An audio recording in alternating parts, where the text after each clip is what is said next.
The burger giant McDonald's may have bitten off more than it can chew, so to speak, with a plan to open a restaurant in a small town on the outskirts of Melbourne. The people of Tecoma are determined they will not have it, and they've been camping on the roof of the proposed site for weeks on end, as well as taking over a shopping centre food court. They have 90,000 signatures on an anti-McDonald's petition, and now they're taking their fight to McDonald's headquarters in the United States. Here's Louise Milligan. No Maccas, no, not here in Tecoma, our beautiful home. A tiny town descends on a big city. Bullying tactics have been employed to silence my protest, but I will continue to roar. Mother of two, Esther Kelly, joined about 400 protesters at Melbourne's Federation Square on Saturday to say an impassioned no to McDonald's. This community is going to keep on fighting until the Dandenong Ranges are McDonald's free again. We don't need this bully hanging around. We don't need it overshadowing our hills, and we'll keep on fighting, and we won't let them take root in the hills.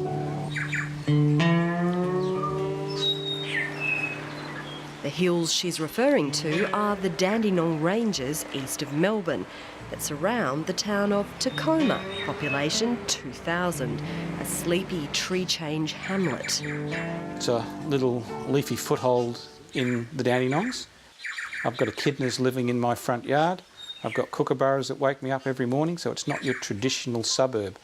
It's not the type of suburb where you want to see a homogenous fast food outlet. It just doesn't fit. McDonald's Australia thought it fit quite nicely. It bought this land on the main shopping strip and planned to turn it into one of its drive-through restaurants. We look at where we have a gap and where we're currently not servicing a population, and Tecoma was identified as one of those opportunities. But McDonald's Australia underestimated the good citizens of Tecoma. After receiving more than 1,100 objections, the local council unanimously rejected McDonald's proposal. It's too close to a kindergarten, it's too close to a primary school. It'll be the closest McDonald's to a national park in the country. McDonald's appealed the council's decision to the Victorian Civil and Administrative Tribunal. VCAT ruled in October the development could proceed. The people united will never be defeated. But the locals weren't giving up. They staged a sit-in on the roof of the existing building on McDonald's land, refusing to budge for 2 weeks. It is not what the Dandenongs is about. Shame on you! Next, they took over a whole shopping centre food court. Do you hear the people sing? In a choreographed flash mob protest, which they turned into a video they posted online, getting thousands of hits. Do you hear the people singing a song of one small town? It is the music of the people who will not be pushed around. But singing only gets you so far. In August, the bulldozers moved in, demolishing the existing building on the site after McDonald's won an interim injunction in the Victorian Supreme Court banning the protesters from entering the site. They even sought damages against the protesters. When we visited the blockade, McDonald's security turned their cameras on us. We're filming the protesters. We're doing a story about the protest, but just wondering why you're filming us. I've got no comment, thank you. But can you tell us why you're filming us? This is an organisation that has spied on us, that have used private investigators to take notes on us, that have had private security threaten people, and then to issue Supreme Court injunctions against people that were protesting with the potential of losing their house. That company's got no ethics. I regularly get emails from people in the community who say they do want us there in their town in Tecoma, and a lot of the businesses there are supportive of us coming as well. So I am surprised that there's such a vocal and aggressive opposition to us from what I think are a small number of protesters. But the protesters battle on. It's a national story, it's a David and Goliath story, and I think David can win.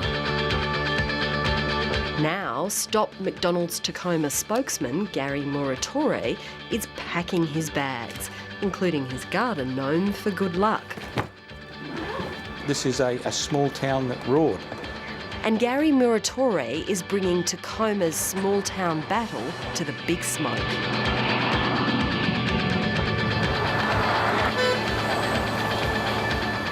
Chicago, Illinois, the Windy City, home to McDonald's international headquarters.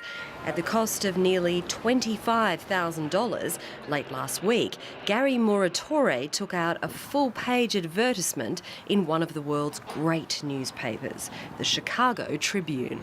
Sorry, McDonald's, you're not welcome in our town. We won't. Funded by many small donations from other Tecoma residents, the American trip, filmed by a supporter, is the last roll of the dice. We're setting up around about 30 inflatable kangaroos right here in front of Rock and Roll McDonald's. He hopes that knocking on McDonald's front door later this week will make his town's voice heard.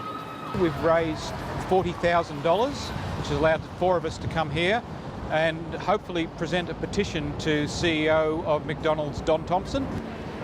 Back in Melbourne, McDonald's is seeking a permanent injunction to keep the Tecoma protesters out forever. If McDonald's wins this Friday, protesters will probably have to pay the company's court costs, although the damages claim has been dropped. McDonald's CEO Katrina Noble says the company just wants to get on with business. If we have made a mistake, then it will definitely cost us a lot of money, and that's something that we have to accept.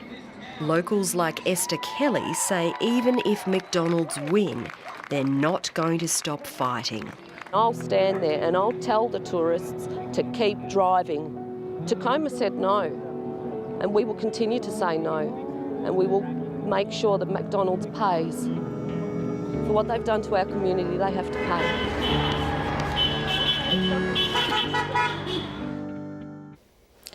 Louise Milligan reporting. That's the program for tonight. We'll be back at the same time tomorrow, but for now, good night.